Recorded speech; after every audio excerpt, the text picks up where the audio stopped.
There's an old man called Mississippi. That's the old man that I'd like to be. If you've ever heard the song Old Man River from the 1936 movie Showboat, you probably recognize Paul Robeson's resonant baritone.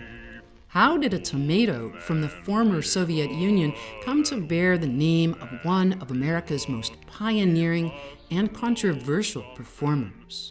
Born in Princeton, New Jersey at the turn of the 20th century, Robeson's prodigious talents as a singer, actor, and athlete powered his rise to fame in the 1920s. A Columbia University-educated lawyer, he turned to show business, disillusioned by the widespread racism he encountered in law.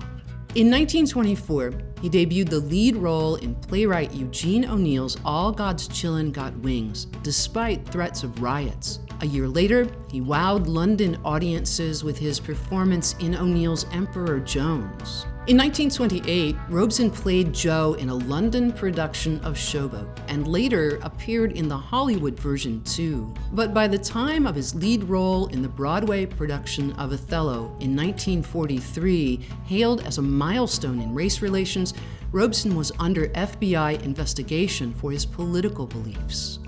Robeson tirelessly advocated for civil rights and workers' rights, and he said that as a black man, he found a kind of freedom in the Soviet Union that he never felt at home.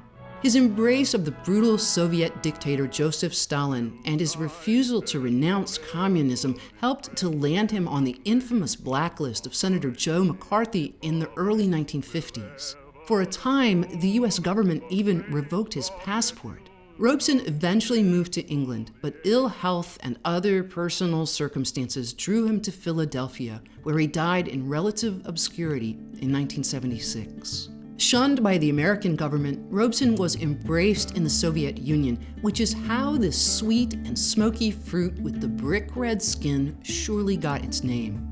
In Soviet-era Russia, home gardens and small market farms provided most of the produce on families' dinner tables, and a network of collective farms produced the seeds for sale in government-owned stores. It's not clear who bred and named the tomato, but a Moscow seedswoman named Marina Danilenko was instrumental in bringing this toothsome variety to new markets. In the 1990s, Seed Savers Exchange founder Kent Wheely made a concerted effort to connect with breeders and seed savers in the former Soviet Union and Eastern Europe. Among them was Danilenko, whose mother was also a tomato collector. Danilenko contributed about 170 Russian tomato varieties to their collection, including the much-beloved Paul Robeson. It truly is one of the great Russian tomatoes. We're honored to offer it and grateful to Seed Savers for its incredible preservation work.